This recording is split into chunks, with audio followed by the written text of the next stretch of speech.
Salut les amis, alors ce soir une petite vidéo où on va parler upgrade d'installation.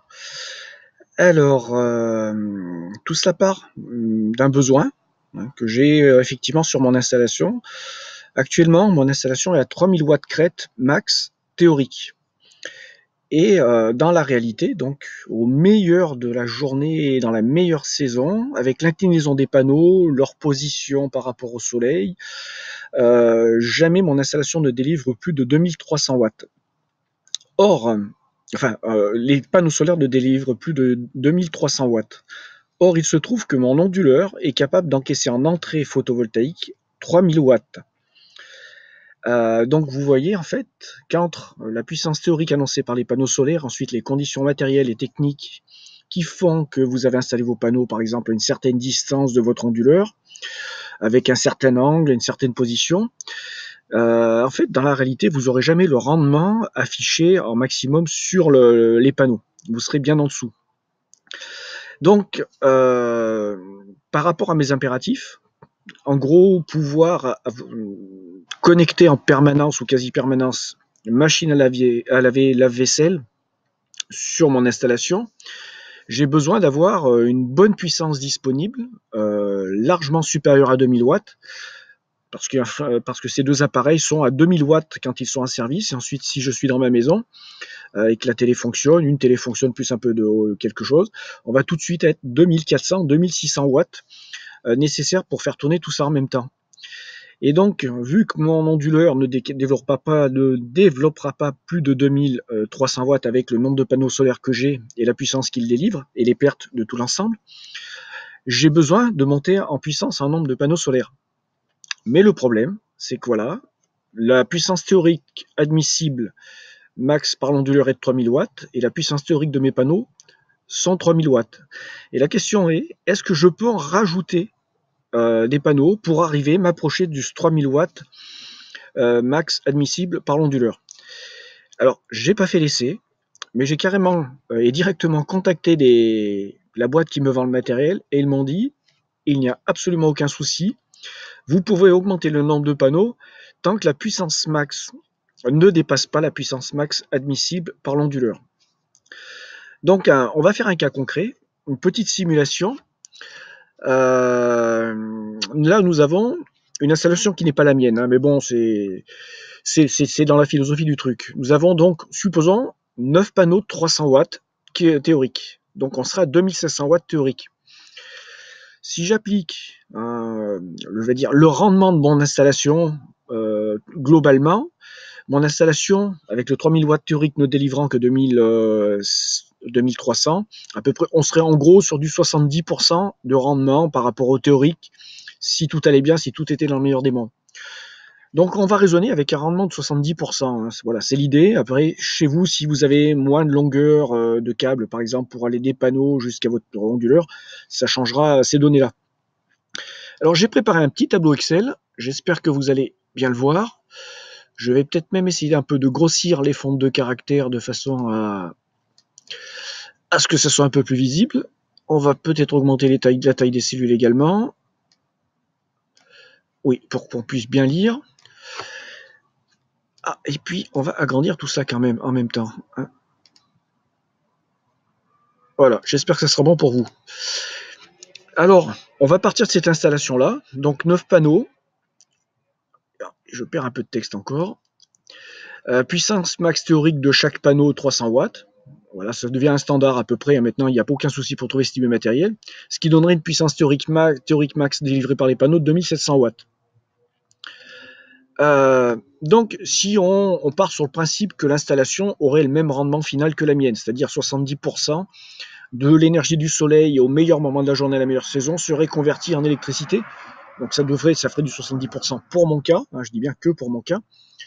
On serait à 1890, ce qui fait qu'en fait, on se rend compte que dans cette installation-là, on aurait, quasiment, enfin un peu plus de 1000 watts non exploités à entrée onduleur. Donc la question serait de se dire combien je peux rajouter de panneaux pour m'approcher le plus possible de ces 1000 watts sans les dépasser. Ah, le chien qui n'aime pas le passage. Alors bon, on va avancer un peu. j'ai fait un petit outil Excel basique, hein. Alors, on va faire une simulation. Supposons que je mette 6 panneaux supplémentaires. Donc 6 panneaux de plus.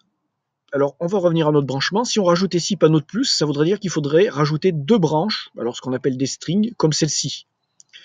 Hein, et ça obligerait, par contre, si on ne veut pas, à rajouter des câbles supplémentaires, des fils supplémentaires ici, avec ces connecteurs-là, pour pouvoir rajouter 2 strings supplémentaires, avec branchement similaire, donc avec un T de connexion similaire, ainsi de suite. Ah, le chien. Eh ben, vous assistez. Voilà, il y a du monde qui circule, c'est normal. Alors, Luna, s'il te plaît, s'il te plaît. Voilà, ça c'est les border collies, il n'y a pas meilleur chien de garde que le border. Ça me fout le bazar un peu. Donc bon, allez, c'est du live, hein. Enfin c'est du live. C'est du tout en one shot.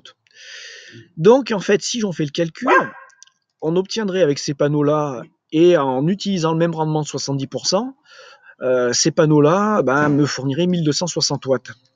Et si on additionnait les deux puissances qu'on retrouve là, on serait à 3150. Donc ce qui serait beaucoup trop. Donc l'onduleur, je ne sais pas comment il réagirait, mais en tout cas, il n'apprécierait pas. Soit il briderait la puissance, hein, soit il se mettrait en défaut. Il y a une de ces deux possibilités. Mais quoi qu'il en soit, il ne pourrait pas vous fournir plus. Donc, le raisonnement, si on veut s'approcher de la puissance max délivrée pour disposer d'un max de puissance sur le photovoltaïque pour votre maison, serait de conserver ce nombre de panneaux, de 6 supplémentaires. Mais par contre, il faudrait trouver des panneaux qui soient moins puissants. Donc on va par exemple faire une simulation. On va partir sur 250 watts.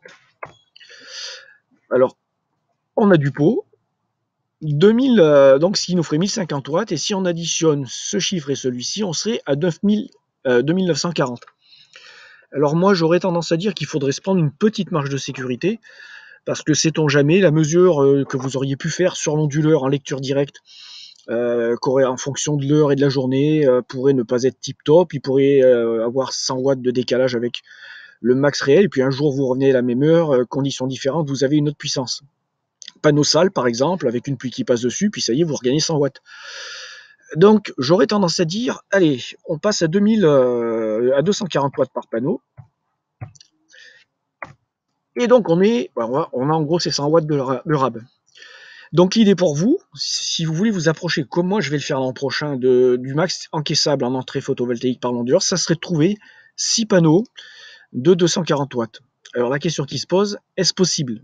Je dis oui. Je vous ai déjà donné le nom d'une boutique en France qui vend du matériel déclassé d'une grande marque qui est une filiale d'EDF, de RDF, qui vend des panneaux déclassés. Donc en fait, ce que l'on appelle panneaux déclassés, ce sont des panneaux qui n'ont pas été vendus, donc qui sont restés sur les bras de la boutique qui les avait, qui devait les poser ou qui devait les vendre. Et la personne et la boîte là en question rachètent ça en lot et ensuite les vend à prix cassé. Donc c'est des panneaux qui vont avoir en gros 3 ans, 3 voire 4 ans, mais ils sont entièrement neufs. Et vous en avez qui feront 225 watts, d'autres 230, d'autres 235, d'autres 240. Et alors la marque, moi j'en ai acheté 6 de ces panneaux, donc je vous mettrai le lien, par exemple. Voilà, je vous mettrai le lien sur cette vidéo. Et en achetant un matériel qui soit de cet ordre de puissance-là, eh ben, vous aurez une puissance totale qui s'avoisinera des 3000 watts crête. Mais dans la réalité, si vous faisiez l'addition, et on va la faire là, donc on serait à 4140 watts crête théorique par rapport au matériel. Donc là, je lis en bas du tableau Excel sans faire le calcul. Voilà, donc c'était la petite astuce, savoir comment on pouvait jongler sur le choix du matériel pour s'approcher et optimiser la potentialité de son installation du point de vue de l'admission, de la puissance maximale par votre onduleur. Pour ce qui est des onduleurs, les fameux PIP 4048 et variantes supérieures ou inférieures. Voilà, j'espère que cette petite vidéo vous aura éclairé. Moi, j'ai demandé confirmation à un spécialiste avant de m'aventurer là-dessus, savoir si les onduleurs parlaient en admission de watts crête théorique des panneaux, donc, ou alors si c'était vraiment des watts réels mesurés en entrée. Donc il s'agit bien de watts réels mesurés. Sur ce, écoutez, si vous avez des questions, pas de souci. Alors, quand je ne sais pas répondre à une question, ce que je fais, c'est que je me renseigne. Et je me renseigne à qui de droit, c'est-à-dire à des gens qui en savent plus que moi et qui sont des professionnels et qui veulent bien m'aider pour avoir ces informations. Donc n'hésitez pas à poser des questions. Si j'ai pas la réponse, je trouverai la réponse assez facilement parce que les gens m'ont dit vous pouvez m'appeler quand vous voulez, il n'y a aucun souci. Voilà, sur ce, bonne soirée. La vidéo sera disponible très bientôt. D'ailleurs, elle va l'être si vous la voyez, c'est qu'elle l'est. Mais pour moi, avec le décalage du transfert. Allez, donc ce soir, vous aurez eu à tout, les borders collés et tout. À plus.